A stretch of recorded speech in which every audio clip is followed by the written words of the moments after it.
Hello, everybody. Welcome to the Out Time Film Podcast, where we talk films, TV, And comic books, stuff and everything like else. shows. What? What? What What? did you say? Nothing? We're doing this over Skype again. My name is Tom, and as always, I'm joined with my co-host John. Hello there. General Kenobi. How have you been this week? Well, there was a lot of interesting things that happened this week. This is a very weird week. Yes. Not- Such a weirdest week of my life, apart from the time when lockdown was announced. But anyway. Yeah, it's been I refuse to call it a good news week. There hasn't been a lot of good stuff in my opinion, but yeah, we'll be talking news, then we're going to talk about some trilogies this week. Our favourite trilogies. We each have a list of 5 trilogies, but we'll get to that in a bit. We're going to start off with some quite sad news, which is that Cineworld, which is like one of the biggest cinema chains in the UK where we are, and also the one that we go to, there's actually a Cineworld like a 20-minute walk away from us. It seems, according to a Sunday Times article, that it's going to be closing for the rest of this year due to No Time to Die, obviously James Bond, which has been delayed. This means like over 5,000 jobs are having to be put redundant. And wow, this isn't fun news at all. What do you think? I'm just very sad. Yeah, I know. This is the report says that this will happen as early as Monday, and recording this on the Sunday, I have a film booked for tomorrow. And then a film booked for next Monday. Have a very sad lesson.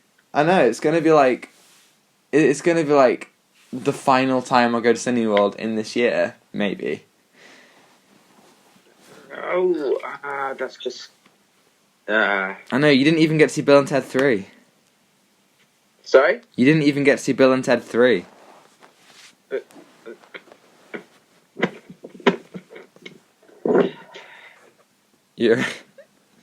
you good? I'm just... What the heck? I know. I could have seen Bill and Ted, but no.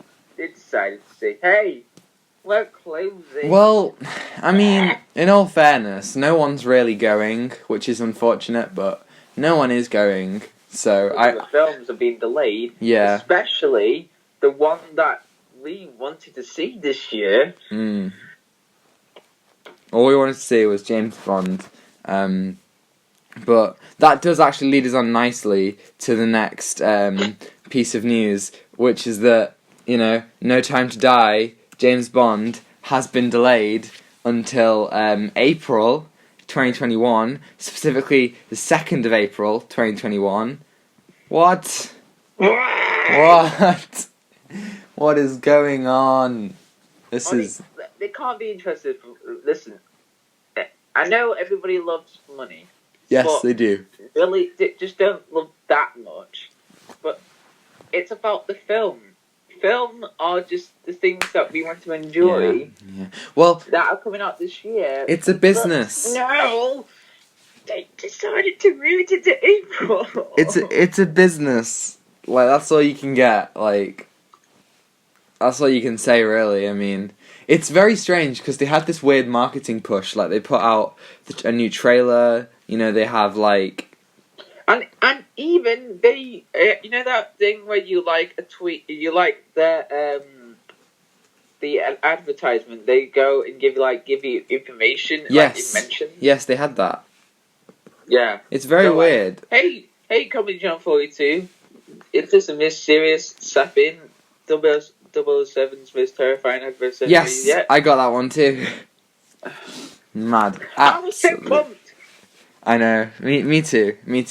But hey, this next piece of news is your favourite. We've got some casting news, John. We've got casting news, We've got some casting news, buddy. Great. I know you love that casting news. Okay, so this is a Marvel casting news for Disney Plus. Miss Marvel, so Kamala Khan, has been cast for the Disney Plus series. Iman Vellani, I don't know if I'm saying that right, but she has been cast as Kamala Khan in the new TV show. Huh? This is TV show. Yeah, it's a show on Disney Plus. Okay. And there was rumors as well that she'd be showing up in Captain Marvel 2. I don't really know whether those rumors. We don't know for sure. Yeah, I don't know if those rumors have any ground in fact. If anyone actually announced them, but yeah, well, what do you think? What on earth are you doing? Pretty much. What? What's happening? Why is your microphone gone weird? I don't know. My microphone. What? No, it just sounds like that you're just destroying it or something. What? Yeah, that's what I've heard. I'm not destroying anything.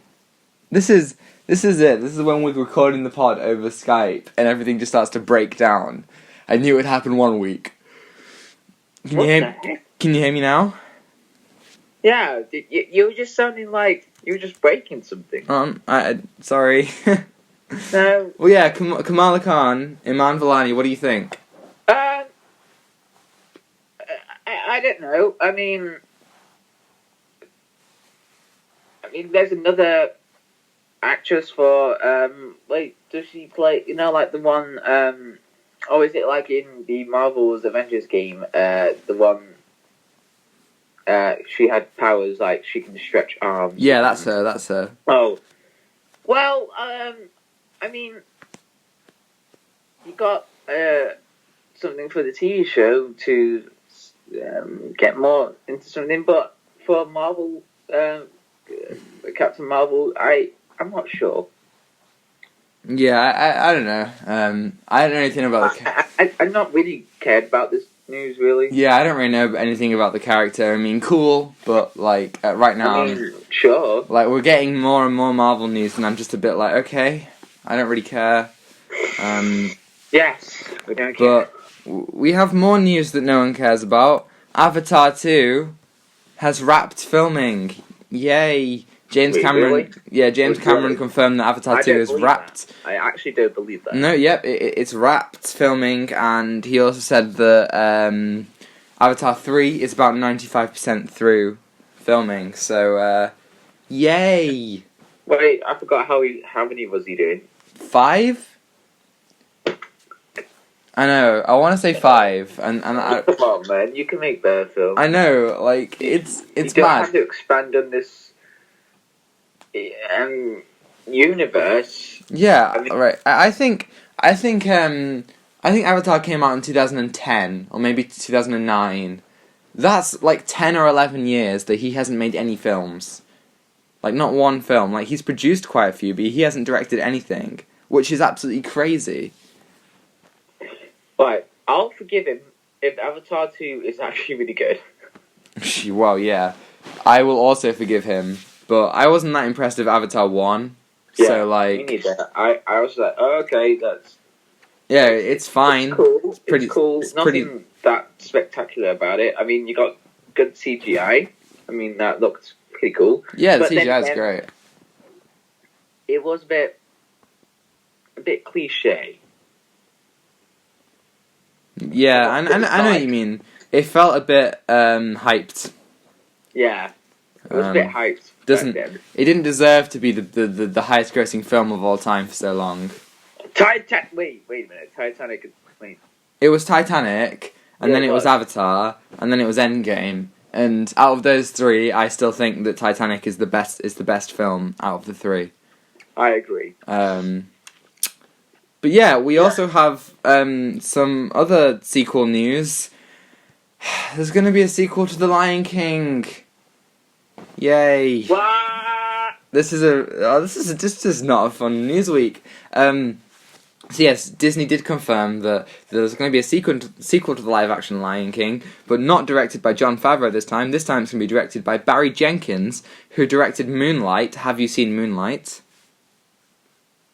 No. No, I haven't seen Moonlight either. But this is such a weird person to direct. Like, from what I know about Moonlight, it's totally the opposite of what Lion King 2 would be. I know. Okay, whoever in the comments, if you think Moonlight's worth watching, please tell us. If Yeah, you're, I'm sure it's worth watching, but... So, okay, so what I got from Moonlight is that you see this person going through stages of his life. The childhood, the teen, and the adult years. Yeah, it seems to be quite a serious, grounded, grittier film. And then The Lion King is a very upbeat musical. Like, what's going on here? Are they gonna make new songs? Are they gonna adapt Lion King 2? Simba's Pride? Like, what are they doing? What's their plan here? Is what I want to know. You know the time when the Oscars got mixed up for saying that La La Land. Oh man, Moonlight won. I wanted La La Land to win. But granted, I haven't seen Moonlight. Because I haven't seen Moonlight. Yeah, exactly. So. I haven't seen Moonlight, but I still want La La Land to win because I love that film. I mean, La La Land. I mean, it's just movie magic, really. Mm-hmm. It's just like you watch it on the big screen, and you just hear the lyrics just inside your head, and then just. Oh yeah, the film. It's brilliant. I mean, yeah. All right. Okay. So we've got some. We've got some more bad news. Tell us. Spider-Man PS5 have decided to remaster the game and this has caused quite the stir on the internet. They've given Peter Parker a new face, and it doesn't look good. I hate it because, I mean, I don't know why that Sony wanted to take what's Tom Holland's face? Yeah. This back. I just can't see it. He just looks a very young person, and I just don't. No. Yeah, it's very, very, very strange. It doesn't look right at all. No. And it just looks a bit static, really, because the game that I played, the original one, with the original Peter Parker's face, it worked so much better. But no, they decided to go worse. Yeah, and it's odd because they haven't remastered anyone else's face. Everyone else looks like just they haven't remastered his face. Yeah, it was just his face, which is very strange. And I mean, personally, I think it's fine to remaster a face, but the fact that it looks so much like Tom Holland is just really, really jarring. You know what I mean? I think a lot. When everyone, do you remember when we saw Spider-Man in the trailer? Looked pretty cool in Civil War. Yes. Yeah, that was really good. But then when Civil War or Spider-Man: Homecoming came out, a lot of the film industries wanted him, didn't they? Yeah, well, Tom Holland has become this kind of big name. I mean, everyone under the sun, has him as their fan casting. He's doing things like Uncharted and Onward and, The Devil All the Time. He's definitely, his career has taken off, after Spider-Man. I have respect for him because he's actually growing and doing something. But I think a lot of fans or a lot of maybe people in the film industry just want to milk more about Tom Holland because a lot of people because it targets a lot of a younger audience or that gives out what Tom Holland. I don't know what I'm saying. Yeah, maybe they're trying to attract younger audiences. The promise of it's Tom Holland. You like him? It kind of breaks the film. It just diverts the films a lot. Like saying, this film is bad, this film is good. But then, it's just, they just love the actor. It's not about the actor. It's about the film. Yes, I agree. But we have some better, some pretty good news now. Okay. This is some Smash Bros news. Steve from Minecraft is coming.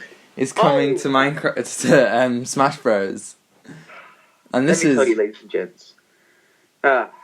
It all started years and years ago, and everybody thought, "Hey, wouldn't it be cool if Minecraft Steve was in this game?" So then everyone was like, "Nah, get out, you non-Smash Bro fan." get out of town. It was 2018, and then people started predicting the Smash Bros DLC packs. So many came, like Banjo-Kazooie, Piranha Plant, and many more.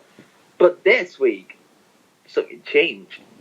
So they decided to do Nintendo Direct, surprisingly out of nowhere, and they said, "Oh, we got to announce a character." So everyone was like, "What? What's going on?"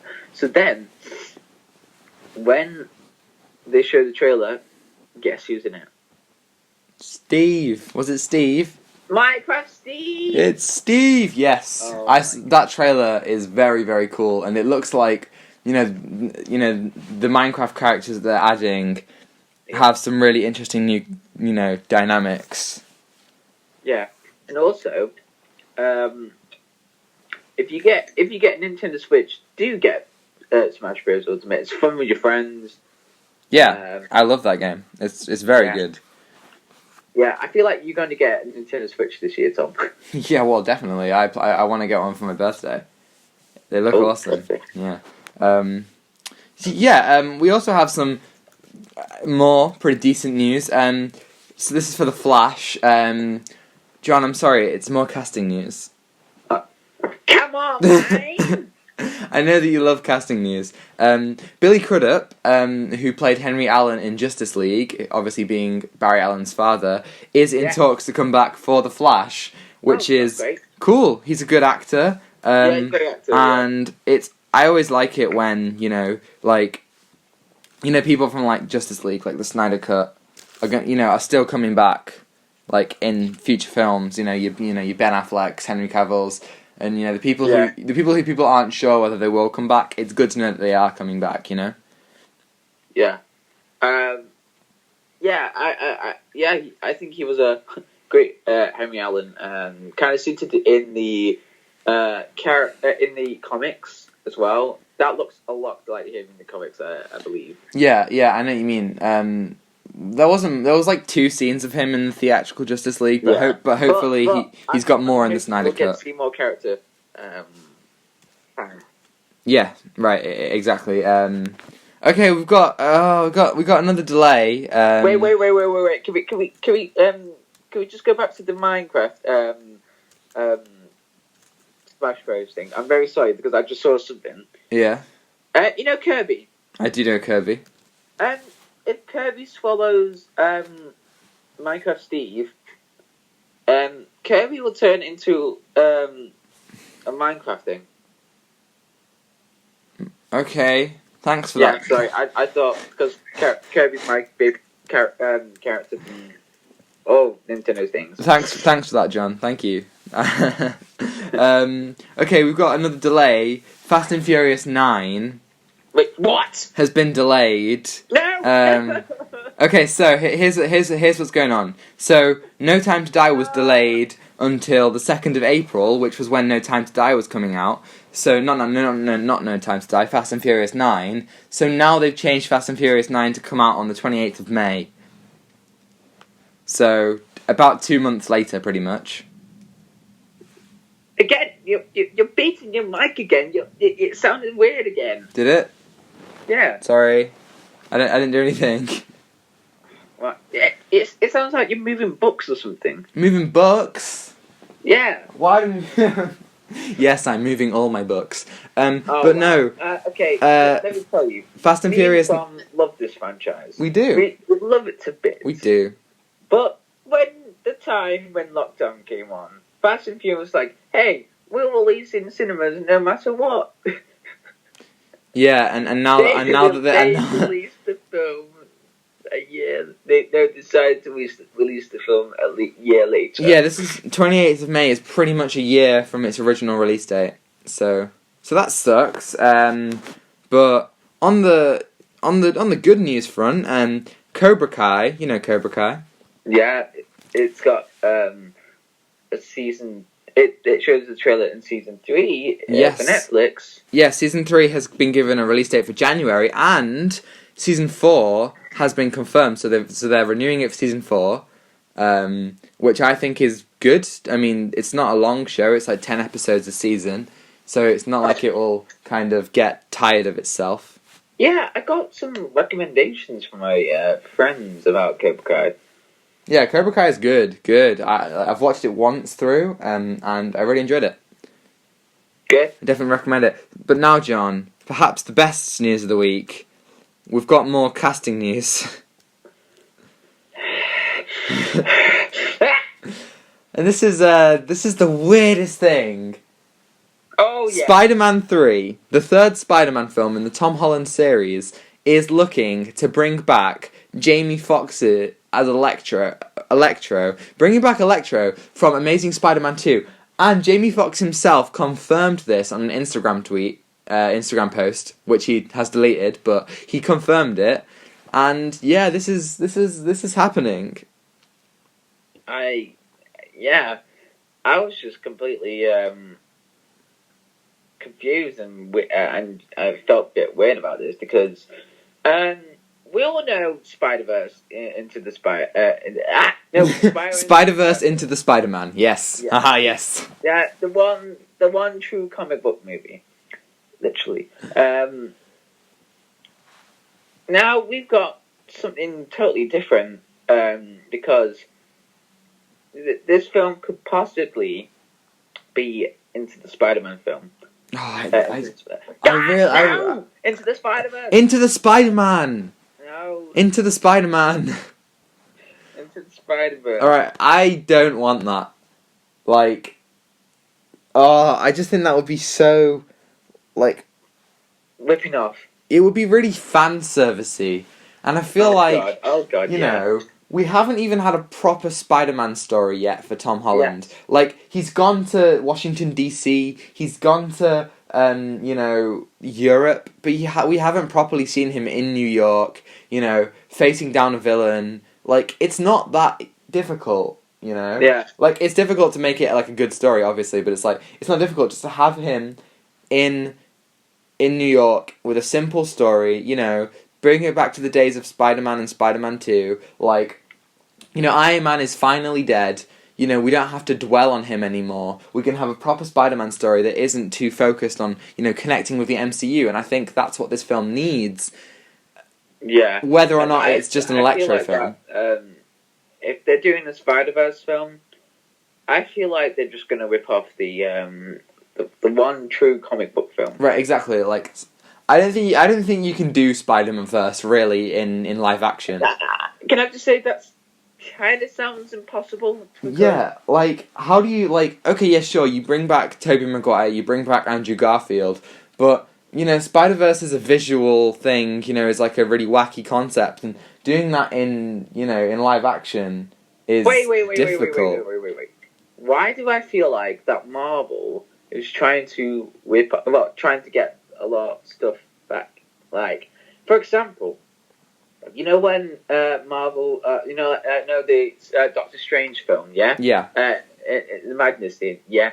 There was rumours that Tom Cruise was going to be in it, like playing as the big Iron Man. Exactly. And like some old characters bringing back as well. I'm not sure, but I think it could possibly be. And then when DC announced Flashpoint, which sounds totally original, then now it's Spider-Verse. They're bringing back the old actors and. Yeah, this feels very much like Marvel trying to, you know, catch up with DC. DC says, oh yeah, we're bringing back Michael Keaton, we're bringing back Ben Affleck, you know, we could bring back all these different Batmen and Supermen and, you know, different Flashes and make this giant multiverse thing. And then Marvel kind of think, oh right, yeah, we're going to do that too. And then they decide to do all these things. And I feel like they're just trying to play catch up, which is exactly what got DC. Like, this is exactly what DC did back in 2016 and 17, and it's exactly why DC failed. For a long time. But the Spider-Verse, yeah? When did Spider-Verse come out? 2018? Yeah. 2018, The original film. Mm-hmm. It was by Sony Animations. Not not really joined with Marvel because Marvel didn't really did much product placement with the Spider-Verse film, I think. Right, yeah. I know what you mean. Yeah, I don't know. But, so then, well, DC's been planning a lot, right? Since, Justice League or before, or after Batman v Superman. Mm-hmm. Yeah, so they have been planning a lot, I can tell. But then Marvel, they go, hey, let's get Jamie Foxx back. Right, yeah, like, DC failed when they tried to copy Marvel, and now they're not copying Marvel and they're succeeding. Marvel have always done their own thing, but I feel like if they now try to copy what DC are doing, this could be their downfall. Ooh, this is like some Macbeth stuff going on here. They're gonna kill King Duncan. Oh no! Oh my god, King Feige! They're gonna kill King Feige. This is the equivalent. King Feige. Yeah, I'm just hoping that DC will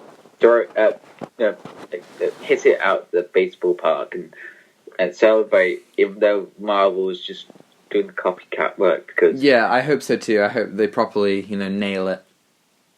Yeah. So yeah. Whoever's from DC or DC films, please just make it original. Yeah. Because a lot of people think you're whipping off Marvel, but don't. You're great, guys. You're great. Yeah, you're doing good. You're doing so good. Okay, I think that's news done. Yay! No more casting news. Oh wait, no, John. We've got another piece of casting news. Imagine. Okay, so we'll hop on to our main segment now. We're going to talk about each of our top 5 favourite trilogies. John, do you have a list of favourite trilogies? Yes. Good. I also have a list of favourite trilogies. It's not in particular order because I was trying to rank it, but then I was like, oh, but this is the good. Yeah. So it's not in particular order.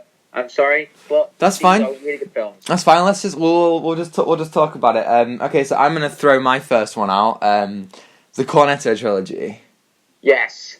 I've got that one. My number one. Is that okay? It's not in particular order. So let's talk about the Cornetto trilogy. I mean, it's really weird that a trilogy that all of the films have no connective tissue other than the fact that they have the same cast and crew behind them. Yes. Like, it's mad that these films are so well done. You know? And they're totally different. Absolutely totally different.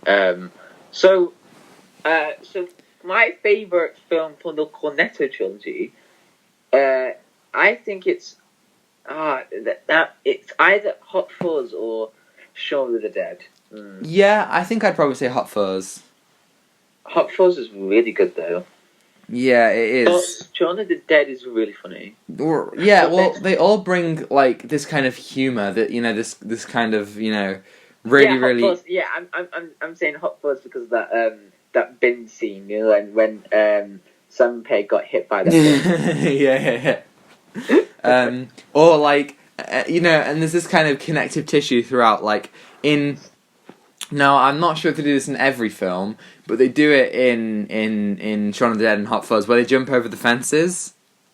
Yeah. Like, they do this, like, they just have this really interesting and funny way of presenting, the narrative. The team behind it actually made a TV show before these films called Spaced, which is on... I highly recommend Spaced. Spaced is so good. It's on UK Netflix right now. And it's incredible. If you haven't seen it, it's so good. It's so very good. But yeah, it's the same, team behind it. Yeah. Wait, the same team? Yeah. It's wow. I'll give props to them. They're really good. It's Edgar Wright and all that. And also the director of this trilogy is amazing. Yeah, well, I think most people have probably seen Baby Driver or Scott Pilgrim, and I think this stuff but anyway, has a different kind of tone because this stuff is like written by Simon Pegg as well, and his team, his vision brings a lot of unique comedy to it, and like especially Hot Fuzz. It's such a perfect film. Like, there's nothing in the narrative that is bad about it. You know what I mean? Yeah, you can't say anything bad about Hot Fuzz because it's a true body cop film. It really is. I think up there with The Nice Guys. well, yeah. I think other than maybe World's End, you got you got really perfect films. Like, I think World's End is definitely the weakest of the bunch. Yes. But like, I think that these are some solid films, and really good watching. And they're not like a trilogy of like this giant epic story. They keep it grounded. You know what I mean? Yeah. I feel like that.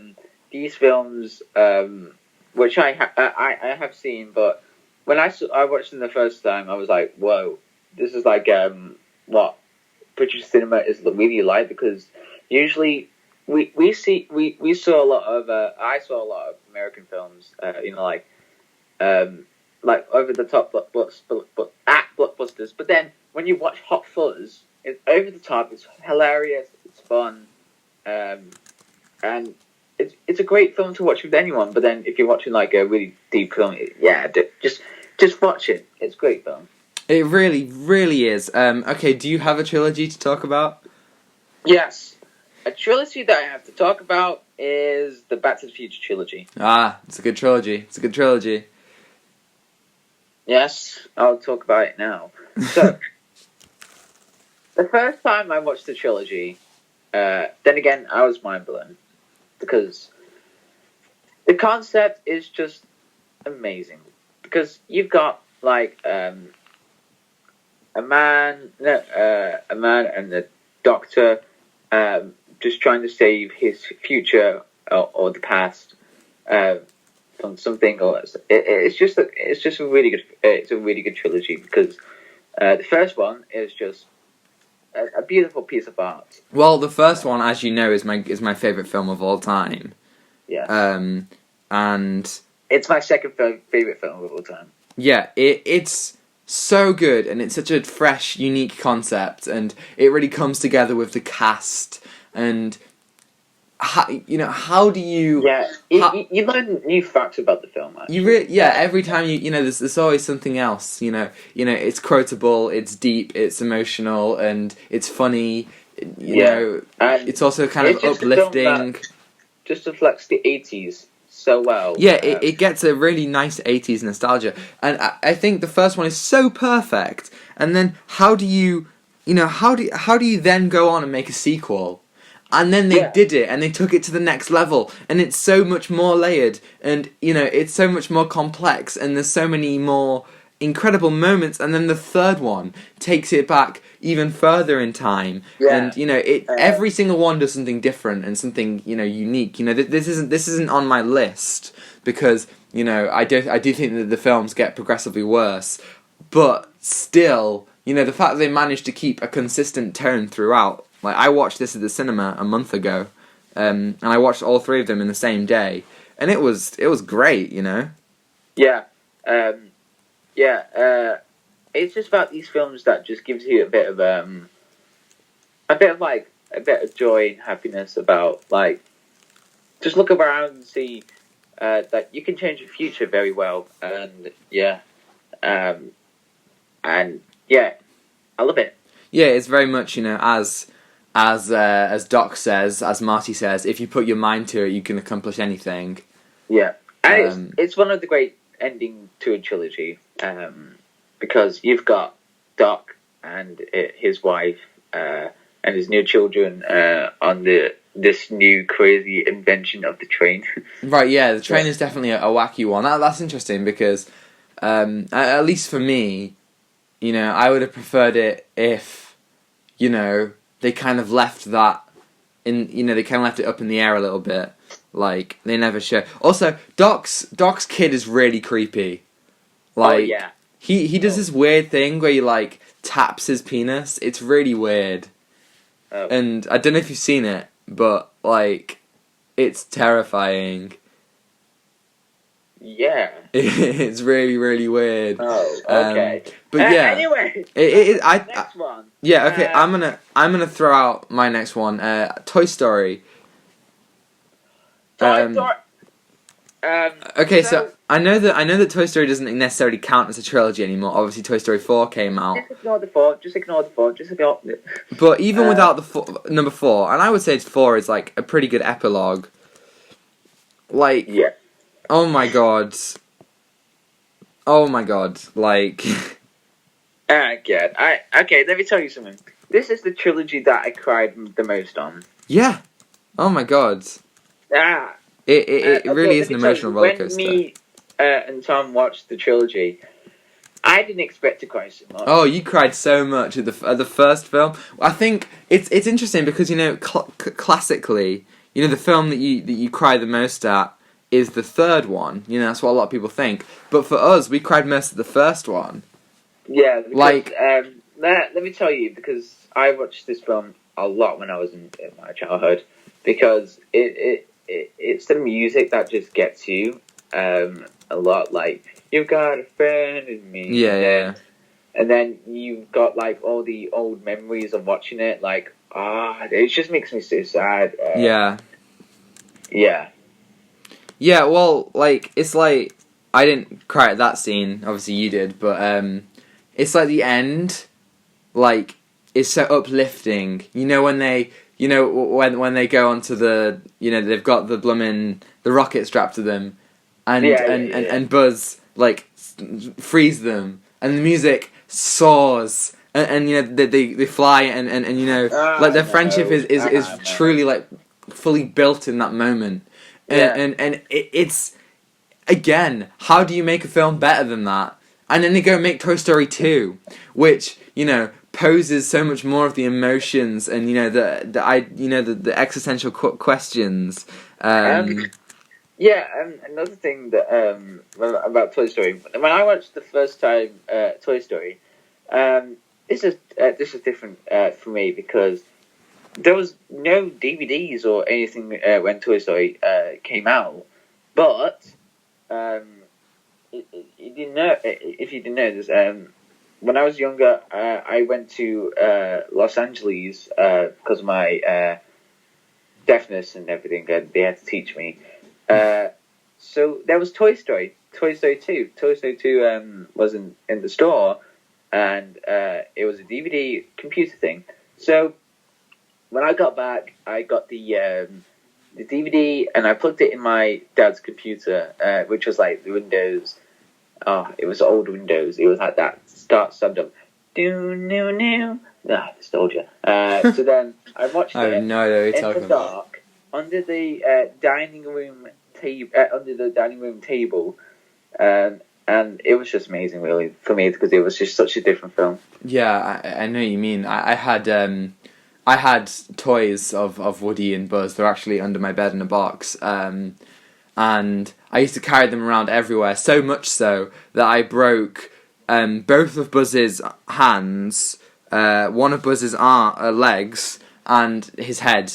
They all just snapped off because of, like, I played with him and carried him around everywhere I went. And, it just has that effect on you, because these characters are so likable, and you can really, like, empathize with their struggle. And Toy Story 3, talk about a way to bring back a franchise 10 years later, 11 years later, and reinvigorate it, and recapture the magic and the humor, like, things like Spanish Buzz, like, some really funny jokes in there, but then it brings some of the most, like, emotional, like, punches of the trilogy. Like, the ending is just gut-wrenching, and is like, like, and it's something that everyone can empathize with, and everyone can understand, because, we all have had toys, and we can all understand, like, getting rid of them after so long, you know what I mean? Yeah, I see what you mean, because it was just emotional for us, because when we watched it at a really young age, we didn't know what the jokes were talking about as well. But then when we watched it older, we were just like, this is really funny. And yeah, it fits. it's a really good film for all the ages. Yeah, really. it fits for everyone. Like, there are, like, some jokes that only adults will get in, like, especially number 2, there's a specific joke at the end where Jesse lets, like, the door open for Buster, and then Buzz's wings come out, and it's, like, a little boner joke, and it's like, oh, that's really fun, you know? Yeah. Yeah. My eye hurts. I don't know why my eye hurts. Ow. Oh, no, you got eye COVID. No? You've got eye COVID, John. No. I'm sorry, you've got... Ow. Okay, give me another trilogy. Okay, the Spider-Man trilogy. Yes! As a lot of people call it, the Holy Trilogy. The original one. Say again? The original one. Sorry. Yeah, of course the original one. There's no other Spider-Man trilogy just yet.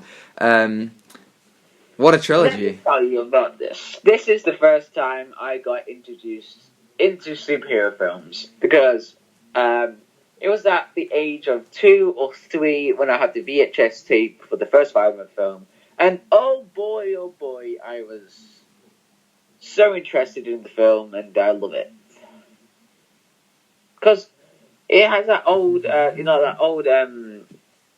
comic nostalgia. It kind of reminds me of that because all the old comics I had when I was younger. And Tobey Maguire was a great actor for Spider-Man. Yeah, he really was. You know, like, a lot of people always say, like, oh, you know, Spider-Man kicked off, like, the modern day superhero film, you know, it's responsible for the MCU and all that. And that's true, but to us, it was just, like, this great film. Like, it didn't matter what it started. Like, It was a great film, and it had 2 great sequels, like... I mean, yeah, Spider-Man 3 isn't the best, you know, it has problems, you know, Venom isn't great, but when I was a kid, that was my favourite of the 3. Like, I watched it all the time. I loved Venom, I loved the black suit, I loved the scene of Peter Parker, you know, emo Peter dancing down the street, like, this stuff was like, I loved it when I was little, and it's like, you can't take that away, no matter, you know, how bad the film's like me, and... You know, even today, I would say that Spider-Man 1 and 2 especially really, really hold up, you know? Yeah, Spider-Man 2 is my favourite from the trilogy because it had that, it was nearly like Into the Spider-Verse because it had that, original, like, comic book, it came out like a comic book or something, this year, I read a comic book called Spider-Man Life Story. Yes, I want to read that. Oh my god, that is a really good comic book because it had a really emotional ending. It's such a good ending because it just reminded me of Spider-Man 2. Not a lot, but it just reminded me of that because like of the 2 characters that I really love, like Mary Jane and Peter Parker, because that film kind of what made it as it is today between them. Yeah, that's one of the best, like, it's one of the best superhero, you know, like, love interests, you know, especially in Spider-Man 2. And there was a lot of like comedic stuff that I really liked in the film, like when Jonah J. Johnson. That's it, right? And then John, are you okay? J. Jonah Jameson Jr. It's J. Jonah Jameson Sr. I've heard that name for ages. And his laugh when Whiplash, what's his name? I forgot the actor's name. J.K. Simmons. No. He was playing as Jonah. J.K. Simmons. Yeah, J.K. Right, J.K. Simmons. He was laughing that loud. Yes, he has that laugh, and he's like, "Could you pay me in advance?" And he's like, "I couldn't do it if I tried." Yeah, there are some amazing castings, and I mean, like think about Willem Dafoe as the Green Goblin. Absolutely amazing! Like, he's so cool, you know. And then, what's he called? Alfred Molina as Dr. Octopus. Like, Yeah. they're just such a good casting, like, throughout. Yeah. Yeah, I agree, because there was a lot of actors that really nailed the characters from this comic book, because especially that it's really hard to get into the characters of these superheroes or something like that. These characters, yeah, and they did a really good job. Yeah, so give yourself a pat on the back. Yeah, well done, Sam Raimi. I'm actually studying the Spider-Man films for my extended project in college. Really? Yep. Oh wow! So I've been listening to a ton of director's commentary stuff, and I tell you what, it's really harsh what happened on Spider-Man 3. Like, that was intense. But yeah, okay, so I'm gonna put forth my next trilogy, Planet of the Apes. So we're talking the new trilogy. I have that on as well. Oh, great! Okay, that's another crossover. Not in random. It's in random order. So yeah. I just wanted to talk more about Planet of the Apes. Yeah, well, why? like we're talking the new trilogy, by the way. You know, Rise of the Planet of the Apes, Dawn and so War. Many trilogies. Yeah, this is like, oh, what a like. The new trilogy. Yeah, the new. It's an incredible trilogy. Like, I remember, like, I watched them pretty much all at once, because I watched the first two one night and then the third one at the cinema the next night, and there has never been any films. Okay, this trilogy, it is a cinematic masterpiece. It is. I mean, like, obviously, you got to talk about, like, the CGI, incredible stuff with all the monkeys. I'm really impressed about the CGI. Yeah. Because I was just like, wait, are these real monkeys or not? Because yeah, exactly. Like, it's good in the first one. Like, it really holds up, but it only gets better. And by the third one, it's so cool. And there's never been a trilogy or any film that's made me hate humans more than especially Rise. We are trash. All humans are trash. Especially Rise of the Planet of the Apes. You really, really like hate the humans who are doing these horrible things to the apes. Yeah, and I think and we don't deserve this world, really.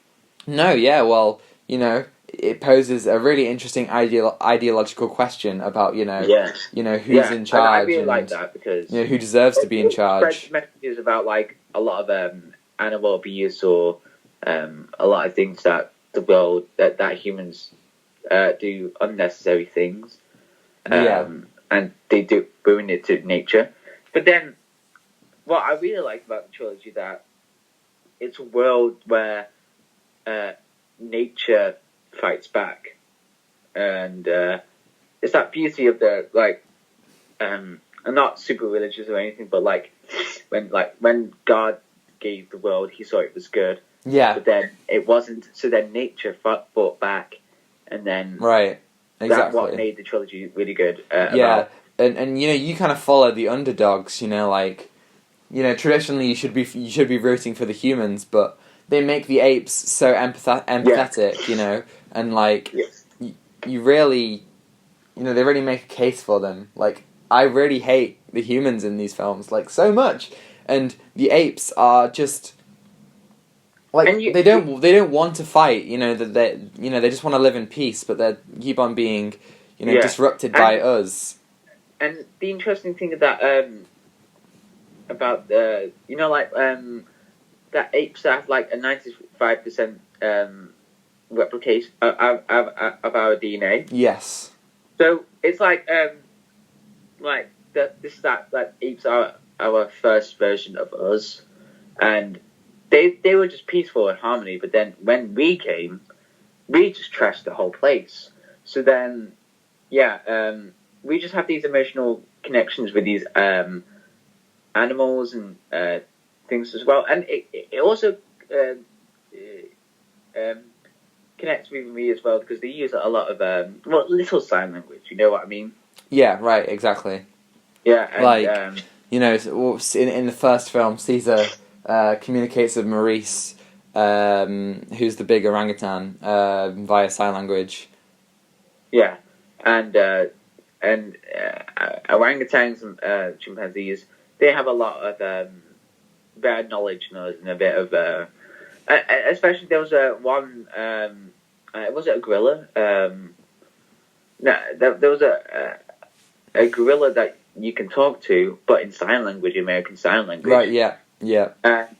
And she, the gorilla, or the monkey, she met really a lot of famous people, like Robin Williams. Oh, yeah, I know who you mean. Yeah, and that I really loved about nature, really. Yeah. And there's a lot of really good stuff about it. Like in the second one really got a bit scary for me because it was just got a lot intense. Yeah, Cobra specifically.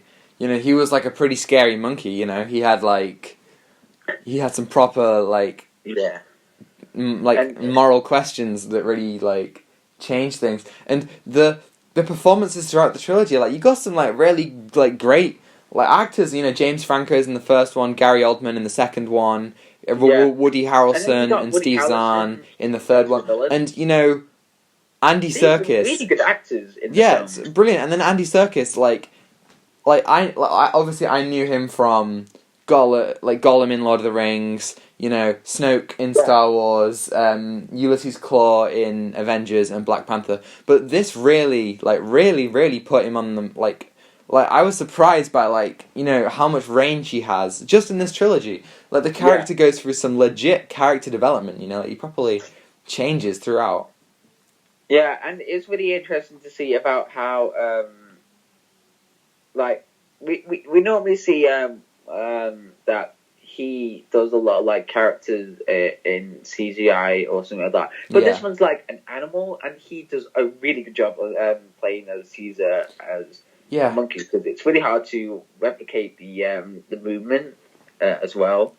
Yeah, I agree. It's so good, and there's also some scary stuff with, you know, the virus that wipes out humanity. That's quite scary. Like when you think about it, but yeah, then you've got really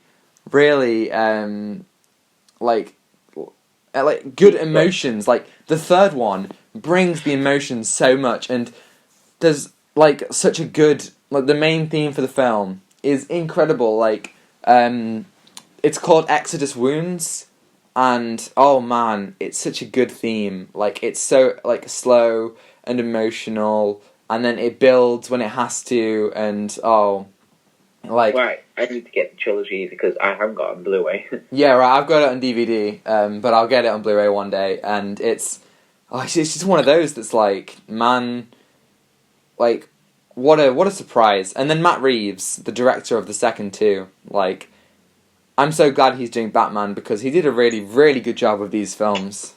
Because when I saw the first film, I was like, oh, this is really good. But then it wasn't the same director. But then when the second one, I said it was intense because Matt Reeves did a really good job in that, and he's such a good director.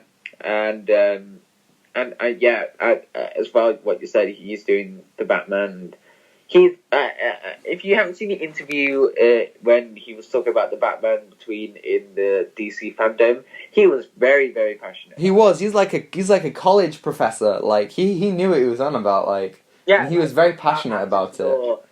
Talking about the most important things about science or something. But it's that Matt Reeves is a bit like personality. Why we love Batman, and yeah. All right. Okay. I've got two more trilogies. You've got one more, right? Yeah. Okay. So I'll do one of mine, and then you can do yours. Then we'll finish one of mine. Okay. So my second favorite trilogy of all time is the Dark Knight trilogy. I got Dark Knight trilogy. Oh right. Okay. So Dark Knight was your last one. Okay. Let's talk about it. Oh man. Oh man. It is crazy that Christopher Nolan didn't plan this trilogy out, because it is such a good story and everything links together in such an amazing way. I mean, you got all these different. You see, different directors in a different way, but then Christopher Nolan just nailed this one because he really did. He really, he changed the game for comic book films. You know, he brought in this kind of realistic and grittiness that everything, for a good, 5 or 6 years, everything copied that. people say like, oh, the MCU is like really wacky and stuff, but early days MCU was very much like grounded in realism, and like they were trying to replicate the tone that the Dark Knight films set out, and I think they do it really well. Dark Knight just dominated Marvel for quite a bit sometimes, but then Marvel decided to go off. But DC and Christian Nolan is a really good mix because there's a lot of practical effects, and I really love that Christian Nolan took ideas from No Long Halloween and Dark Victory as well. Yeah, he really fits so perfectly. He did things that obviously at the time weren't seen before, and Warner Brothers recently released a 1 hour and 15-minute documentary on the making of the trilogy on YouTube. Yeah. I would so recommend you check it out. It is incredible. Like, it's so much fun. You get to see how they did all these things, and like as you said with the practical elements, what I really appreciated was Chris Nolan talks about how like the audience needs something tangible. So the opening of the shot, the beginning of the shot would be practical, the middle would be CGI, and the end would be practical. So like in Batman Begins, when the tumbler goes through the waterfall, the start of that jump is practical. The middle of the jump, because obviously that big vehicle can't make the jump, the middle of the jump is CGI, and then when it lands, that's practical again. So that is really good editing style. Right. That's really hard. Exactly. Editing work as well. Exactly. That's some really impressive uses of CGI, and it's so well integrated. You can't ever really see it. And also the Batman you saw in the trilogy, Christian Bale, I think he did a really good job as Batman. I agree. I think he does such a good job, and he really does go on a journey, and he takes it to more of a human approach than I think any other actor playing Batman, or indeed any other Batman film, had allowed Bruce Wayne to go through. He went through this journey. We've seen other Batman as well, like Ben Affleck, Michael Keaton, George Clooney. Well, this one was totally different because we did see like the stage going through his years and everything. But then when Batman, there's like a lot of anger and pain, and that what really got us connected with the character as well, because there was a lot of here's the thing I like about Batman, because it's a thing that this is one of my philosophical things again that I really love, because a lot nowadays a lot of people are saying we don't want to be relatability or something like that, but he is kind of relatable. Yeah, like you get to see that he struggles, and he's a man. He's confused at the beginning of Batman Begins. Seeing his training and that process. Like obviously, you don't have the time that something like Gotham does. You don't have five seasons to flesh out Bruce's arc, and where every couple of episodes, something big happens. Like you got to do that in one film, and then show the repercussions and the developments of that throughout. Yeah. And I think it passes on that kind of thread throughout, really well. Yeah, and the thing that we all love that DC tries to do, there's a lot of relatability in DC that I really like, but Marvel doesn't do that, because there's like guards and other billionaires that they have their own thing. But when it comes to Batman, it's about aspiration. We want to be Batman, not literally, but we want to be someone like him, like the one that tries to keep the world good, and our rage and our anger, and trying to go through this terrifying world. And once you think about Batman, the things you go through, you can do it. You can try and be the one that the one person you can be, and that's really good thing about Batman. I have aspiration from him, and it's just really good. Yeah, I wouldn't necessarily say that Marvel doesn't have relatable characters, but I would say that, you know, Batman specifically has, you know, the way that he tries to understand and, you know, and look out for the little guy is, you know, little guy, yeah. But in this kind of way that he wants to become a symbol, you know, he wants to, you know, share his fear.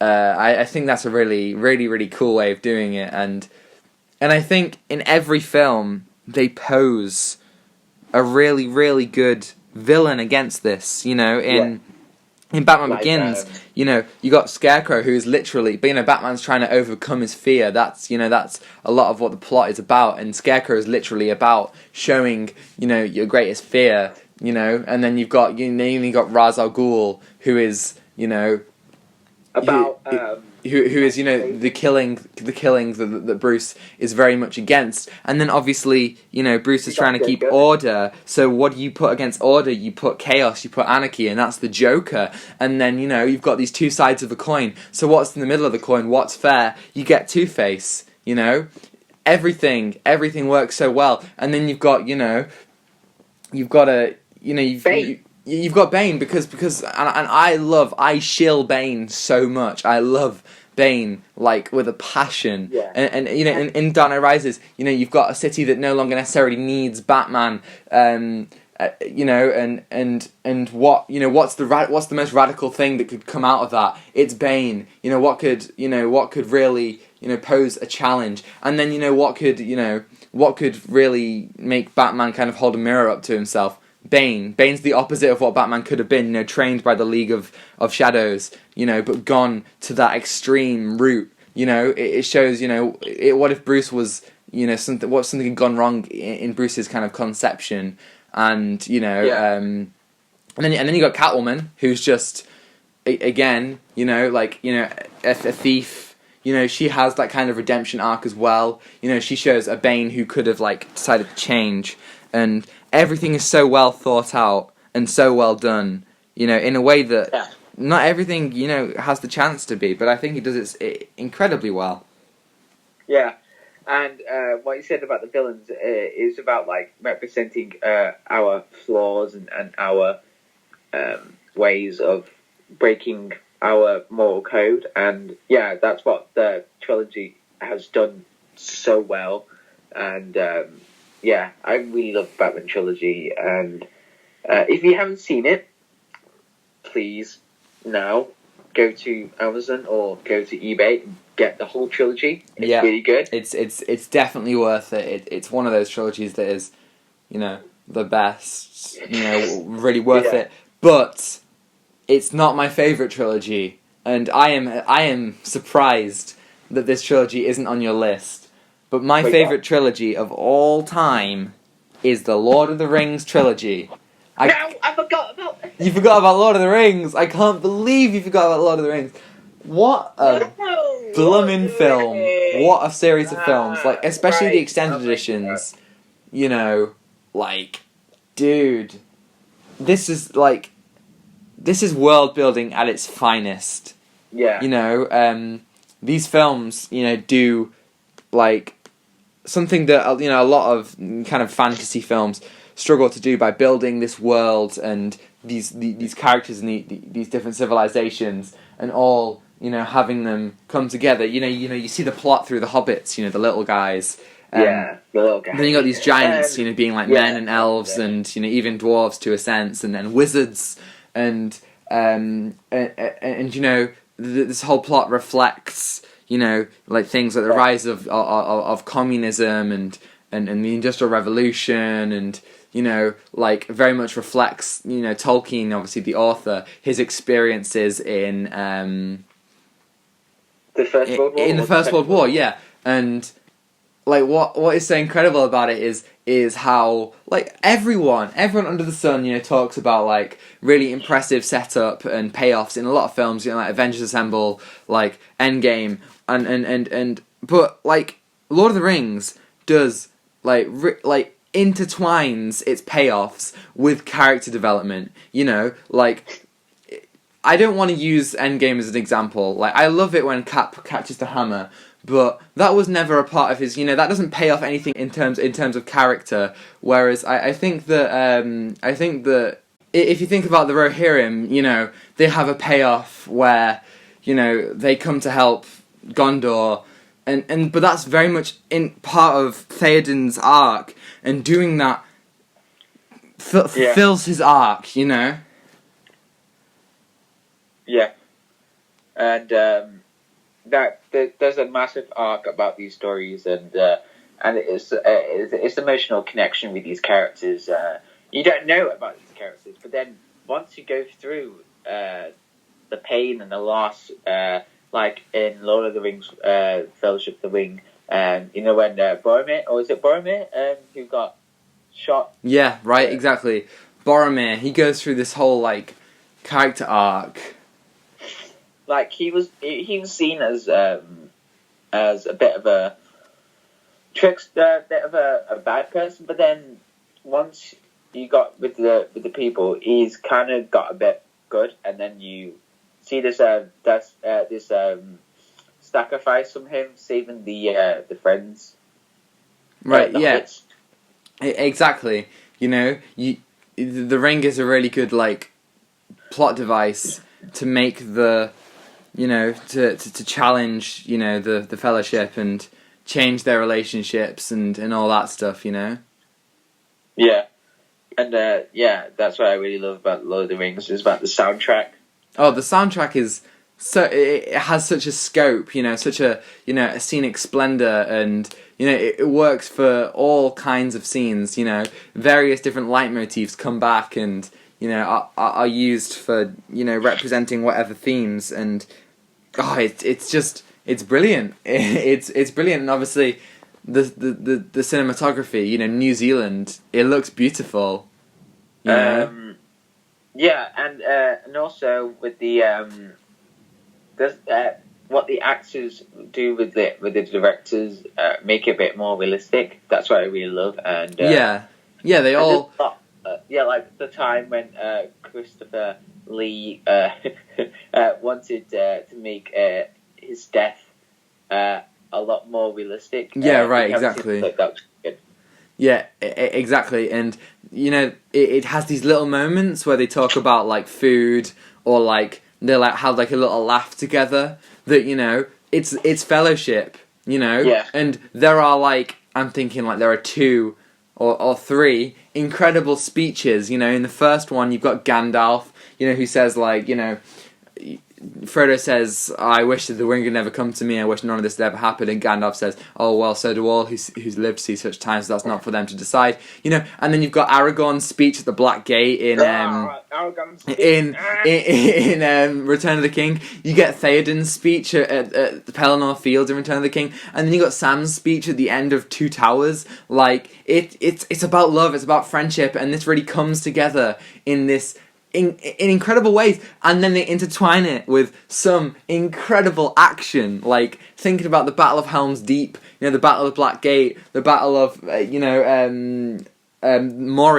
you know, the Battle of Pelennor Fields.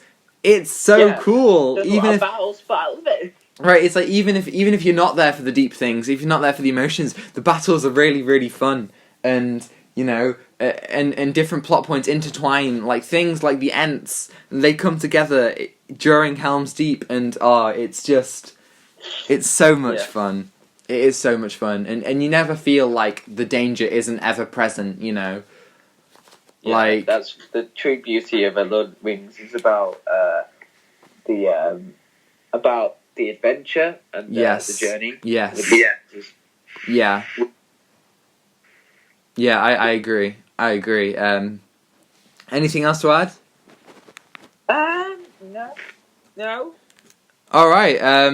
So that's the main segment done. Let's now talk about some weekly viewings. You got any weekly viewings? Yes. All right, hit me. Give me your first one. So, okay, this is the film that I started watching in film cities. Oh yes. I have to watch the last 15 minutes in the film city scene. It's called City of God. Right. Yes. And can I just say it's a totally different film. There's like a lot. there's a lot of storylines and there's a lot of characters that intertwine in the story, and I really like it. But I haven't seen the rest of the film yet.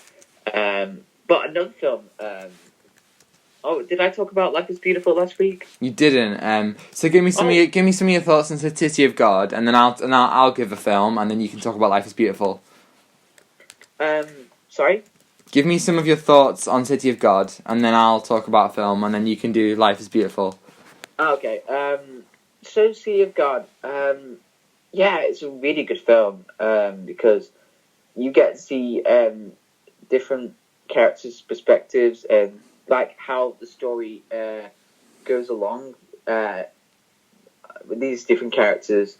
You've got Rocket, and at the start of it, you hear his narration going through different characters. Like you got Knockout Ned. Knockout Ned, my guy. My guy. And then you got like different ages and different things as well. Like you got there was a little Zay. Yeah, Lil Zay. Yeah. Yeah, and before him he was Lil Dice. Yes.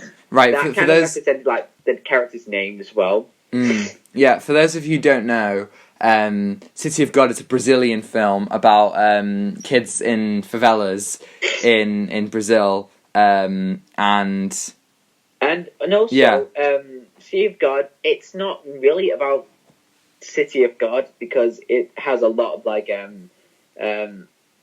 talking about drugs, talking about like sex, talking about everything because and murder as well because usually if you think about like the name City of God, yeah, it's about peace and love and everything about it. But then again, it juxtaposes a lot with the story and yeah, and this film was a little bit controversial because a lot of actors or some of that they got like 700 and the main character got like less than 1.4k. Yeah, and a lot of parents stole the actors' money, and that didn't go well with the film. So yeah, right. Yeah. So yeah, yeah, I really like it. I can't rate it yet, but I'll rate it next week. Okay. Would you recommend it so far? With 15 minutes left? Yeah, I would recommend it if you're really into world cinema. But I really like it. But I recommend it. It's not on Netflix or Amazon Prime. If it is, do watch it. Yeah. Great. Your turn to... Okay, so I watched a film on a friend's recommendation. So I watched Romeo and Juliet, which is a Baz Luhrmann directed take on William Shakespeare's play. And yes. I've seen Moulin Rouge before, which is another one of Baz Luhrmann's films. Loved it. Music's great, acting's great, all that jazz. But I really, really enjoyed Romeo and Juliet much more than I thought I would. Like, I haven't read the original Shakespeare novel or play. I haven't seen any other versions of it. Obviously, I know the story. But I really appreciated, how it did it. This modern take on this, like really old. Story with like old fashioned dialogue and stuff like that, and I just really appreciated what it did. I appreciated the visuals, I appreciated the acting, the connection between the actors. I had some problems with it. I thought that some of the stuff felt a bit too actiony towards the end, and some of it wasn't developed a bit too much. There's some characters who could have been swapped out, but obviously I don't think they did that because they wanted to keep it as close to the original as possible. But I really appreciate it. I really thought it was really nice and quite heartwarming and pretty tragic at times. Obviously, if you know the story, you'll know that it is quite tragic. But yeah, like young Leonardo DiCaprio. Obviously, I've seen Titanic, but I really appreciated it. I watched it when I was in high school, and I really liked it. Yeah, it's one of those films that's just like loads of fun and. and even when it's not, it can be a really nice love story. There are some really nice sequences, like there's a sequence where Romeo and his friends are all on drugs, and then it kind of transitions from them being like drunk and on drugs into the party, and then there's this, and then this aligns with the first time that Romeo and Juliet see each other through a fish tank, and it has this kind of dreamlike sequence, this kind of they're both kind of pulling towards each other, attracting, and it just works so well. And I would definitely recommend it. I give it an 8 out of 10. I just really enjoyed it. I agree, 8 out of 10. Yeah. What else have you watched? Life is Beautiful. Life is beautiful. Wow. Life is beautiful. First off, this is a really sad but happy film at the same time. Yes. And it's also a global film. I watched it in film cities. Yes, I didn't watch it in film cities because I was self-isolating for one day. Yes, you were the one day of self-isolation. I watched it on my laptop with full volume and everything. Yeah. And this one's this one's an Italian film, for anyone who doesn't know. Italian film from the 90s, won Best Foreign Film and Best Actor at the Oscars. Yeah, and also there's a lot of things to talk about this film.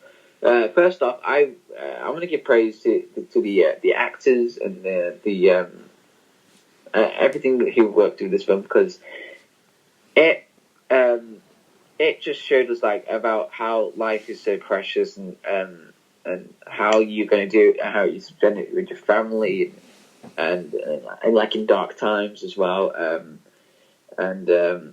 Like the first half of the film is just about joy, and it's just a really, really happy. It's like one of the best happiest moments in the film. Yeah, but then when it gets really depressing stuff, you see that the father who helps the son not try to get into the realistic things about the Holocaust, or about the horrible place he's in, and that shows us I care a lot about the father, and shows us that the son doesn't get a lot of post-traumatic stress disorder or PTSD, and that what the father does that I really love.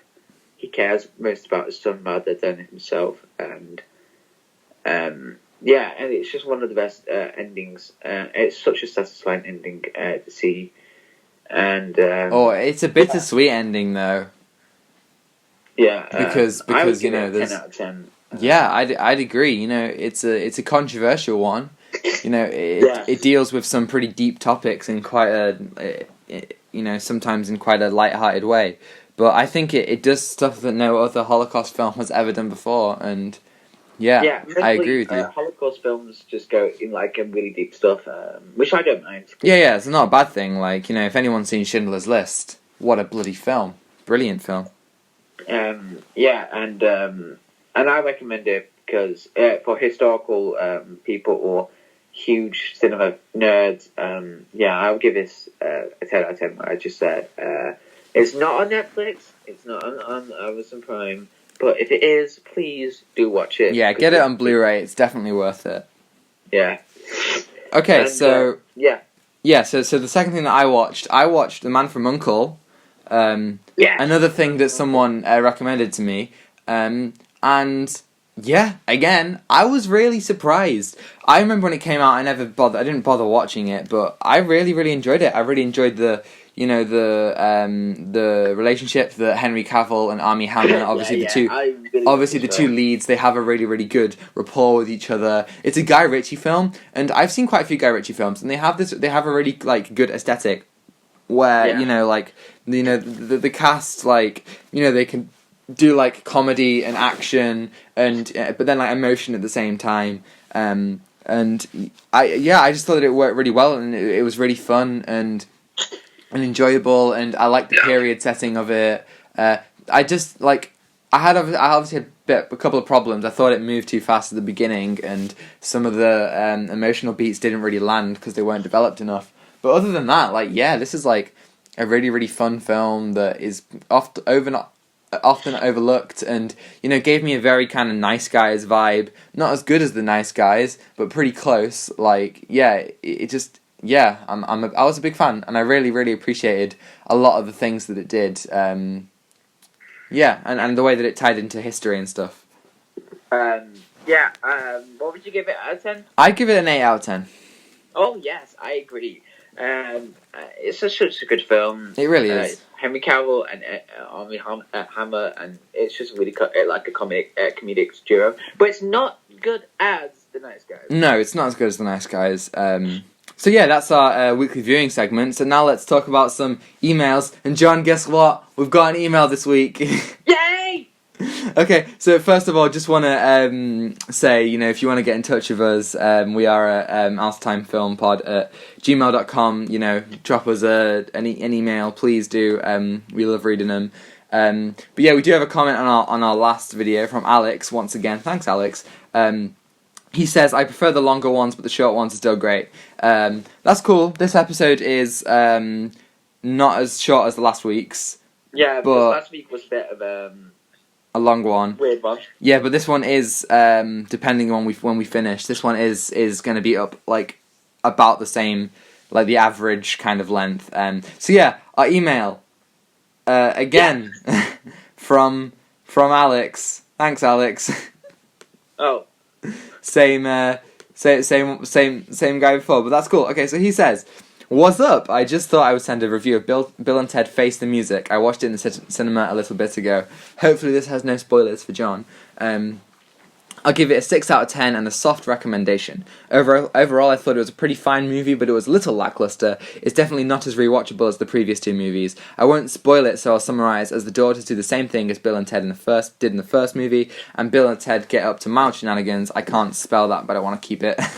And the princess do nothing again. Yeah, I agree. The princesses are pretty. They don't really do much in any of the films. But yeah, I did think that some of the daughters did kind of just copy Bill and Ted in the first film. John, you should watch it. I can't now! Yeah, I know you can't now. It's very, very sad. But yeah, that's our emails. Please do email us or comment on the videos. We like reading them, and maybe one day we'll get more than one email. Yeah, tell us, give us some jokes or like some really funny recommendations in the comments or email. Anything. Do what you want. But yeah, that's the show. That's the show for this week. Thank you everyone for listening. Thank you for all you who have subscribed. If you haven't subscribed already, do it. It's cool if you want to, or don't. Leave a like if you enjoyed it. Just don't listen to two crazy guys. If you are, then why? Listen to Poetry John. Well, one day we'll get him onto Poetry John. When everyone just goes, hey, there's those two crazy people. Yep. Okay. But yeah, thank you for listening. Thank you for all the things. If you've left an email, thank you for that as well. Thank you for support. Yeah. We have now risen to 17? 17 subscribers? Yeah. No, we're on 19 now. Yay! Nearly on 20 subscribers. Thank you for support, guys. Yeah, what a time to be alive. If you want to get in touch with us, we are on at Out of Time Film Pod on Twitter and Instagram, and outoftimefilmpod@gmail.com. If you want to get in touch with me, or just follow me on Twitter, I am at Tom the Boardman. And if you want to contact me, my Twitter name is ComedyJohn42, or just to follow me, that's it. That information is in the description below. Next week we're going to be talking about The Boys Season 2, which has finished. The last episode. And quickly. Last episode's a bit... Didn't watch it. I haven't seen it yet. That's my clue. What? Anyway, now this is our time. This is our ending for our podcast for this week. So please, join us next time. Yes, we'll be talking about The Boys. It'll be great. But until then, take what you're given. Give nothing back. Goodbye. Goodbye.